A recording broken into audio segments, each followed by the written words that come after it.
Hi, welcome to Into Fly Fishing, and my name is Pierre. Today we're going to do an in-depth review of the T&T Zone 10 weight.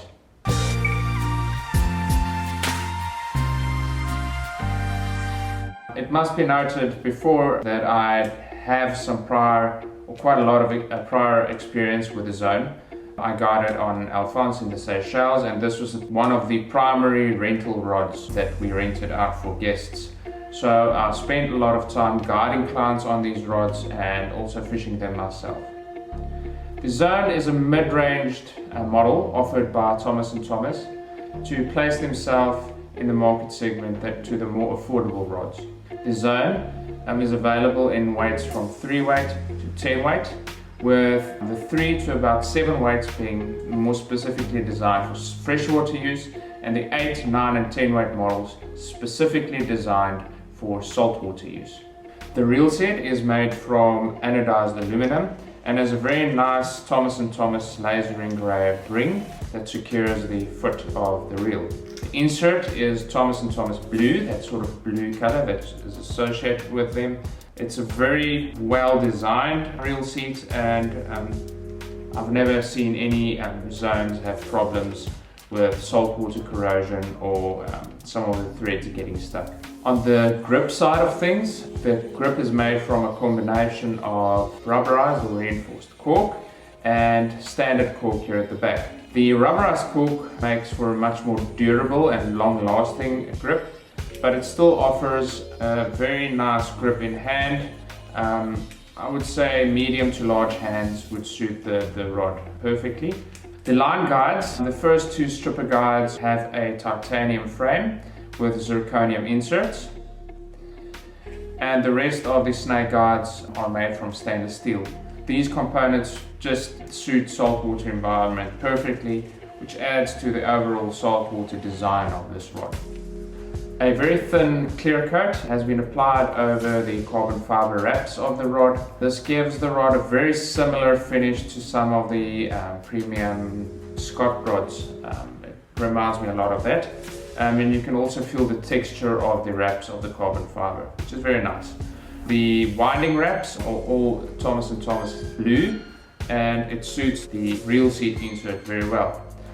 The serial number of the rod is handwritten on each section, which can also be used to align the line guides when assembling the rod. The overall build quality of the rod is exceptional for this price range.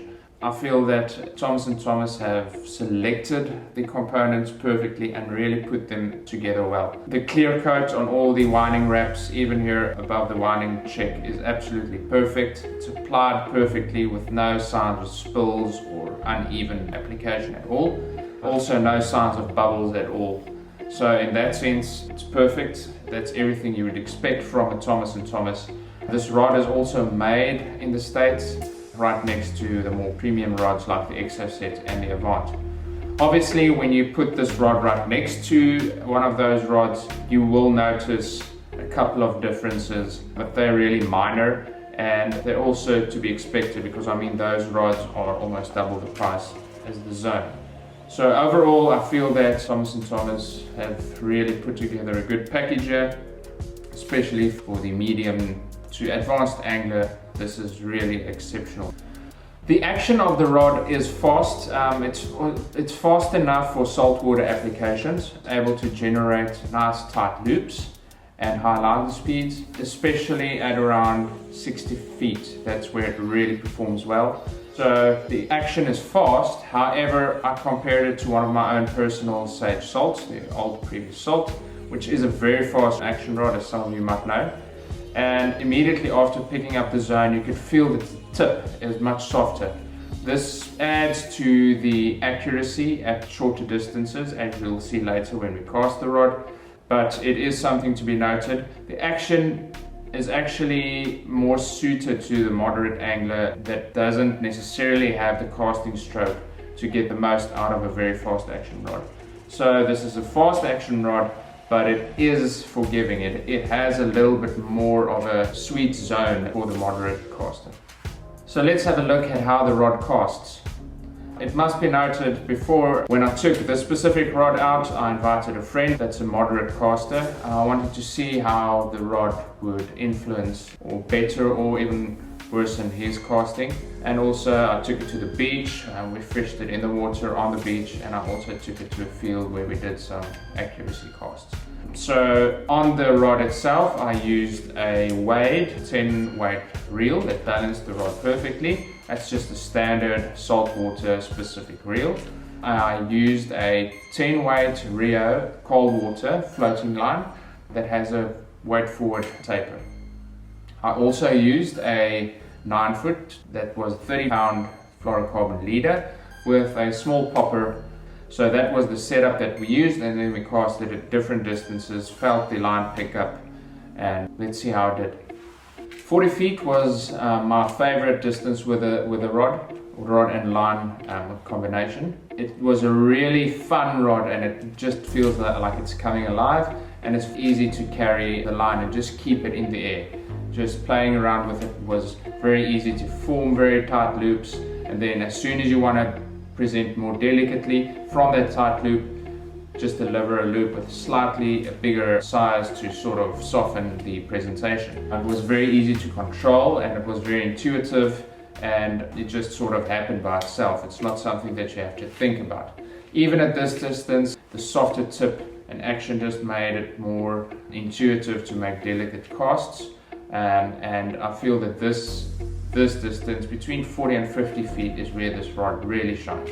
So I always say that a 60-foot cast, or an accurate 60-foot cast, is the cast that will catch you your most saltwater fish. It's very rarely needed for you to make cast much further than that, but that's sort of the distance that you'll find most fishing will happen at. That would be the furthest that you would do most of your fishing. The rod was able to pick up line from about 20 feet, and I was able to do one back cast and re-deliver the fly very accurately to 60 feet. I must say that I started feeling that the rod was a little bit heavier in hand. Not necessarily the physical weight itself, but the swing weight felt a little bit heavier than something more premium. That was a definite difference. However, it was still able to do the job and responded well to a double haul. Not many anglers are able to present a cast to 80 feet or further very accurately. With a zone, I felt that this was its weak spot. Although you could get that distance, I don't know how well it will perform in hard wind, or if you really need to make an accurate cast. You could feel that the rod sort of runs out of power. It's just due to that little bit more flex in the rod tip when compared to something a lot faster. However, as I say, it is able to get the job done, but it's not the ideal distance casting rod. So what are my personal thoughts on the rod?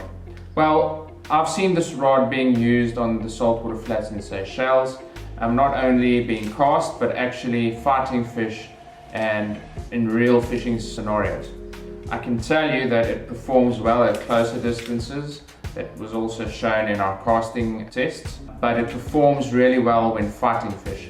It also performs well in saltwater scenarios. So this rod is a perfect choice for an angler who targets permit, triggerfish, small tarpon or trevally species.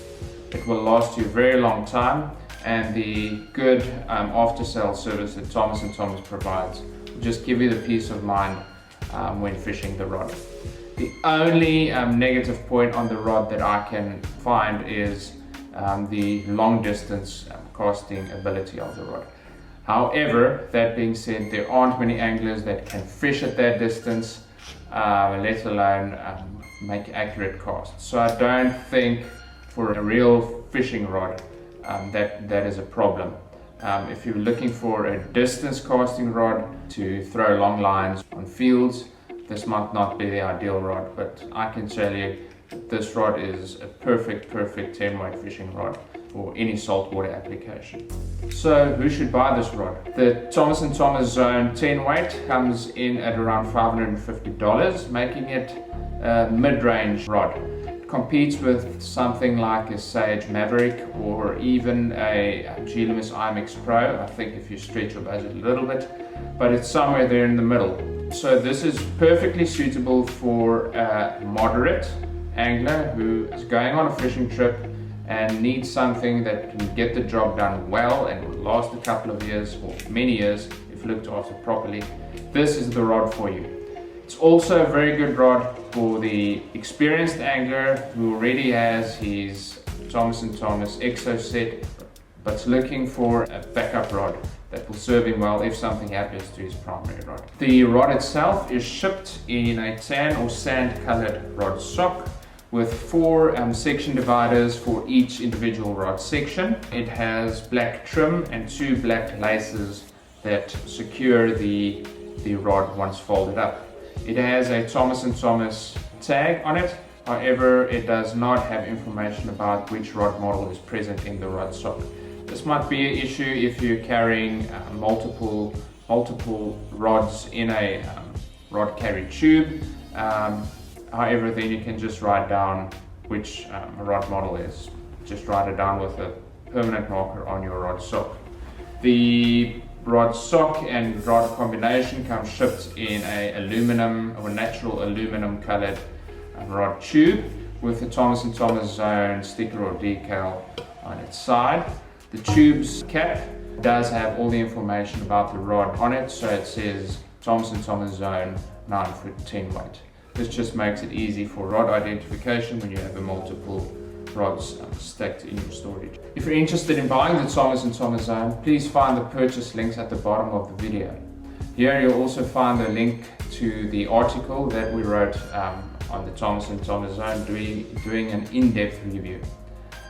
I hope that you guys enjoyed the video.